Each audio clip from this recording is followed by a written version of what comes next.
Let me begin by saying something that may challenge your emotions, but will strengthen your spirit. God does not need your help to deal with those who hurt you. Many people live trapped in pain because they are trying to play a role that was never assigned to them. You want justice, you want answers, you want things to be made right. But God is saying, step back, I am the judge, not you. When someone hurts you, it feels personal. It cuts deep. It shakes your trust. But what you must understand is this: nothing reaches you unless it passes through God first. That means even the pain you experience was allowed for a purpose. Now listen carefully. God sees everything. He sees the betrayal, the lies, the injustice, the silent tears you cried when nobody else was watching.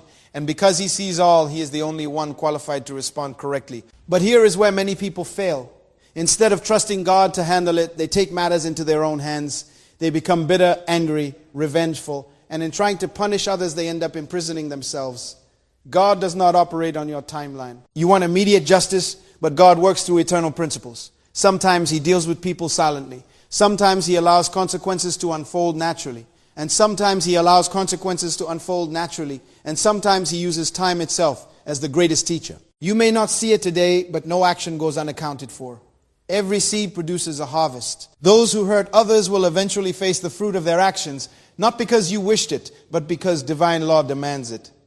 But here is the deeper truth. God is more concerned with your development than their punishment. While you are focused on what they did, God is focused on who you are becoming. Are you growing or shrinking? Are you healing or hardening? Are you rising above or sinking into bitterness? Because your reaction reveals your maturity. If you allow pain to control you, then the person who hurt you still has power over you. But if you release it, forgive, and trust God, you break free. You move forward. You elevate. And here is the powerful part. God doesn't just deal with those who hurt you. He restores you beyond what was lost. What they meant for harm, God can turn into strength. What they tried to break can become the very thing that builds you. Your pain can become your platform. Your story can become your strength. So stop looking back, waiting for God to punish them. Instead, look forward and watch how God blesses you. Because in the end, God's justice is perfect, and His restoration is greater than any revenge you could ever imagine. Release it, trust Him, and move forward. Thank you. God is your defender, not your revenge tool. This is a truth many people struggle to accept because pain naturally pushes the human heart toward retaliation. When someone wounds you deeply, your first instinct is often to fight back, to prove a point, or to make them feel what you felt. But God was never meant to be used as an instrument of your personal revenge. He does not operate according to your emotions. He operates according to His perfect justice and divine wisdom. When you try to turn God into your revenge tool, what you are re-saying is, God, align yourself with my anger, but God does not submit to human emotions. Instead, He calls you to rise above them. He invites you into a higher way of thinking where trust replaces bitterness and faith replaces the need for control. Because the moment you start seeking revenge, you step out of your position and try to take over God's role. A defender protects, covers, and preserves. That is who God is in your life. He sees the injustice, He understands the pain, and He knows the full story far beyond what you can see. While you are focused on the moment of hurt, God is looking at the entire picture, including the consequences, the lessons, and the future that lies ahead for both you and the one who hurt you. If you truly believe God is your defender, then you must also believe that He is capable of handling the situation better than you ever could. Your revenge is limited, emotional, and often destructive. But God's justice is precise, measured, and purposeful. He does not just react. He responds in a way that aligns with truth and righteousness. The danger of using God as a revenge tool is that it keeps you emotionally tied to the offense. You stay stuck, replaying the hurt, waiting for something bad to happen to the other person. Meanwhile, your own growth is delayed. But when you shift your mindset and see God as your defender, something changes within you. You begin to release the burden. You stop carrying the weight of anger, and you start walking in peace. Trusting God as your defender requires surrender. It means you let go of the desire to control the outcome. It means you accept that justice will come, but in God's way and in God's time. And when you reach that point, you are no longer a prisoner of what happened to you. You become a person who is free, strong, and unshaken. Justice belongs to God, not your emotions. This is a principle that separates those who are spiritually mature from those who are controlled by their feelings. Emotions are powerful, but they are also unstable. They rise and fall depending on circumstances, perceptions, and pain. When someone hurts you, your emotions immediately demand a response. They cry out for fairness, for repayment, for something that balances the scale. But emotions are not designed to administer justice. They are designed to signal that something has happened within you. When you allow your emotions to take control, you begin to define justice based on how you feel, not on what is right. In your anger, you may want someone to suffer more than they cause you to suffer. In your hurt, you may exaggerate what should happen to them. This is why emotional justice is dangerous. It is often excessive, reactive, and rooted in pain rather than truth. God, on the other hand, is not influenced by emotional instability. His justice is perfect because it is rooted in complete knowledge. He sees what you saw, but He also sees what you didn't see. He understands intentions, hidden motives, and circumstances that you may never fully grasp. While you judge based on a moment, God judges based on the entirety of a person's life and heart. The problem arises when you try to take justice into your own hands. You begin to act out of anger, speak out of bitterness, and make decisions that you later regret. In trying to correct a wrong, you often create another wrong. This is how cycles of pain continue, because people respond emotionally instead of allowing divine order to take its course. When you accept that justice belongs to God, something shifts inside you. You stop feeling responsible for making things right. You release the pressure to fix the situation or to force consequences. Instead, you step into a place of peace, knowing that nothing escapes God's awareness. Every action has a consequence, and every wrong will be addressed in the right way at the right time. This does not mean you ignore the pain or pretend nothing happened. It means you refuse to let your emotions dictate your actions. You acknowledge what you feel, but you do not let it control what you do. You choose restraint over reaction, wisdom over impulse. True strength is not found in reacting quickly. It is found in trusting deep. When you trust God with justice, you free yourself from the burden of carrying anger. You protect your heart from becoming hardened. And most importantly, you align yourself with a higher standard, one that is not driven by feelings, but by truth, balance, and divine order. Hurt is often part of divine preparation, even though it is the very thing we try hardest to avoid. No one naturally desires pain, rejection, or betrayal. Yet these experiences have a way of shaping a person in ways comfort never could have. What you must understand is that not all pain is pointless. Some pain is permitted because it is necessary for your growth, your maturity, and your future assignment. When everything is going well, you tend to remain the same. You become comfortable, predictable, and sometimes even unaware of your own limitations. But when hurt enters your life, it exposes what is hidden. It reveals your fears, your insecurities, your weaknesses, and even your strength. Pain has a way of uncovering the real you, and once something is revealed, it can be transformed. Divine preparation is not always gentle.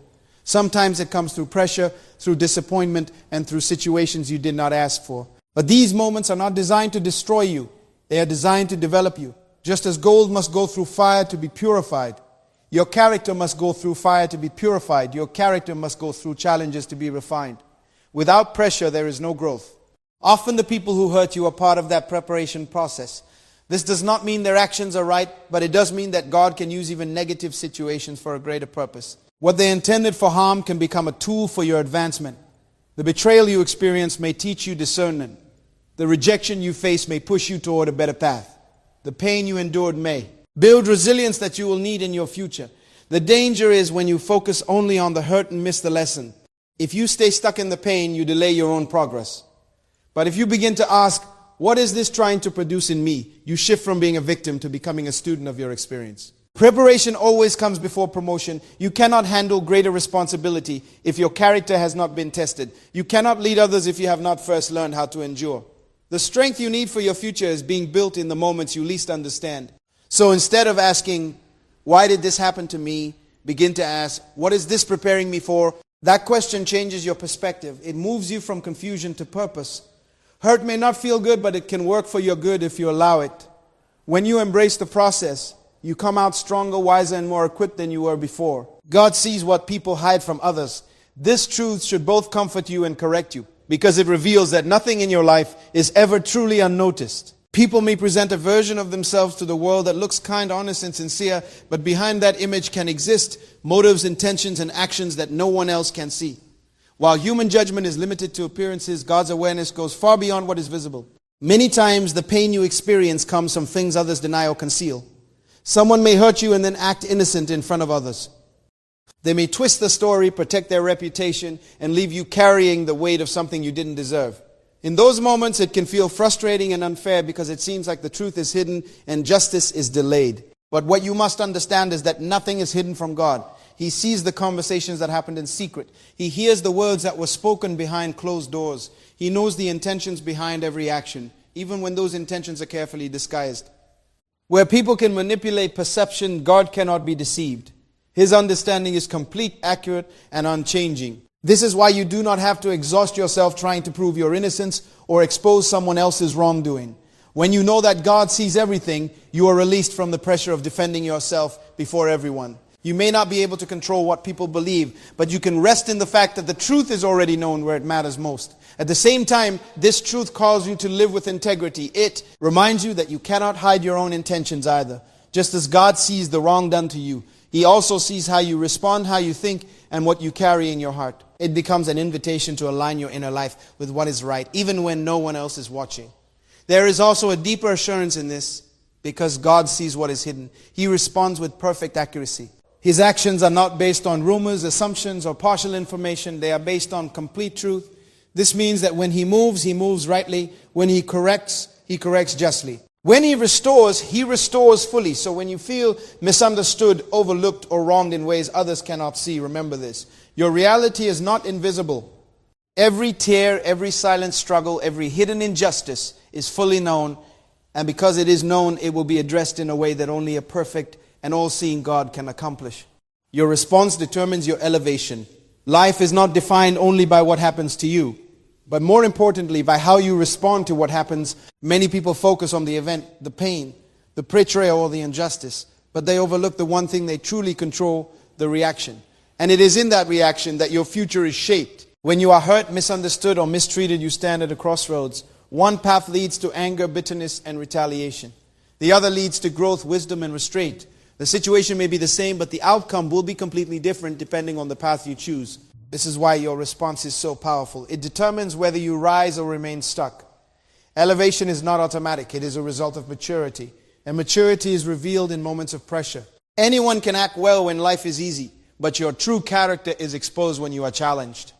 When you choose to respond with patience instead of anger, with understanding instead of revenge, and with self-control instead of impulse, you demonstrate a level of growth that qualifies you for greater things. Many people delay their own elevation because they react emotionally. They allow temporary feelings to produce permanent consequences. A moment of anger can destroy relationships. A reaction of bitterness can close doors that were meant to open. In trying to respond quickly, they miss the opportunity to respond wisely. But when you understand that your response is directly connected to your elevation, you begin to pause. You begin to think differently. Instead of asking, how do I feel right now? You ask, what kind of person do I want to become through this? That shift changes everything. Choosing the right response does not mean you ignore the pain or pretend it doesn't exist. It means you refuse to let the pain control your behavior. You acknowledge what you feel, but you rise above it. You decide that your future is more important than your current emotions. There is also a principle at work.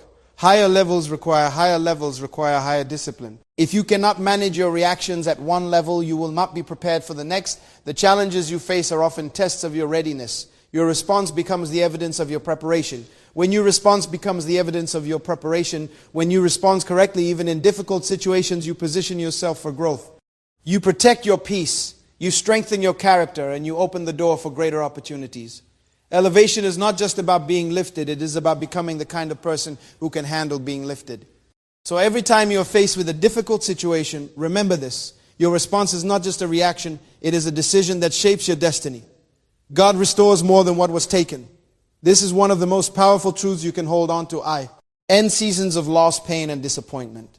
When something is taken from you, whether it is time, opportunities, relationships, or peace, it can feel like a permanent setback.